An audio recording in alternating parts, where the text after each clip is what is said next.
Alright, guys, Chapter 2 Things That Go Missing. Mom has swiped a big paper calendar from work and scotch taped the month of April to the kitchen wall. She used a fat green marker, also swiped from work, to draw a pyramid on April 27th. With dollar signs and exclamation points all around it, she went out and bought a fancy egg timer that can accurately measure a half a minute. They don't have fancy egg timers in the supply closet at her office. April 27th is also Richard's birthday. Mom wonders if that's a good omen. Richard is Mom's boyfriend. He and I are going to help Mom practice every single night, which is why I'm sitting at my desk instead of watching after-school TV, which is a birthright of every latchkey child. Latchkey child is a name for a kid with keys who hangs out alone after school until a grown-up gets home to make dinner. Mom hates that expression.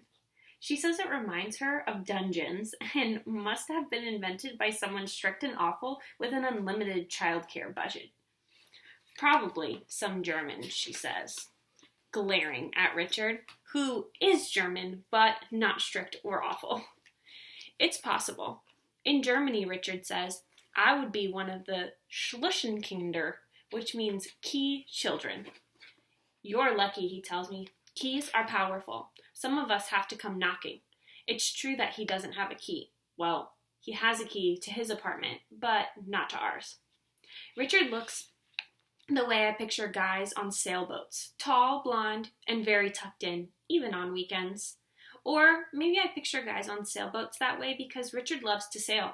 His legs are very long, and they don't really fit under our kitchen table, so he has to sit kind of sideways with his knees pointing out towards the hall.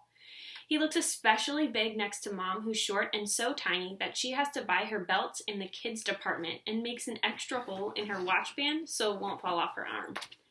Mom calls Richard Mr. Perfect because of how he looks and how he knows everything. And every time she calls him Mr. Perfect, Richard taps his right knee. He does that because his right leg is shorter than his left one. All of his right foot shoes have 2-inch platforms nailed to the bottom so that his legs match. In bare feet, he limps a little. You should be grateful for that leg, Mom tells him. It's the only reason we let you come around.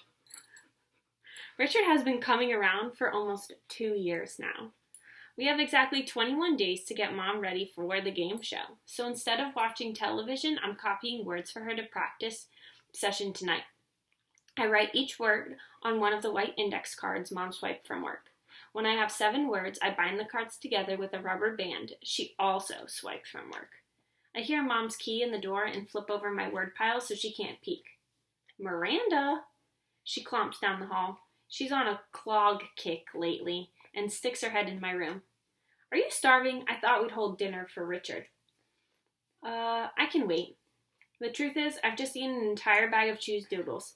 After-school junk food is another fundamental right of a latchkey child. I'm sure this is true in Germany, too. Ooh. You're sure you're not hungry? Want me to cut up an apple for you? What's a kind of German junk food, I ask her. Wiener Krispies? She stares at me. I have no idea. Why do you ask? No reason. Do you want the apple or not? No, and get out of here. I'm doing words for later. Great. She smiles and reaches into her coat pocket. Catch. She lobs something toward me and I grab it, what turns out to be a bunch of brand new markers in rainbow colors held together with a fat rubber band. She clomps back towards the kitchen. Richard and I figured out a while ago that the more stuff Mom swipes from the office supply closet, the more she's hating work. I look at the markers for a second and then I get back to my word piles. Mom has to win this money. Tune in tomorrow for Things You Hide.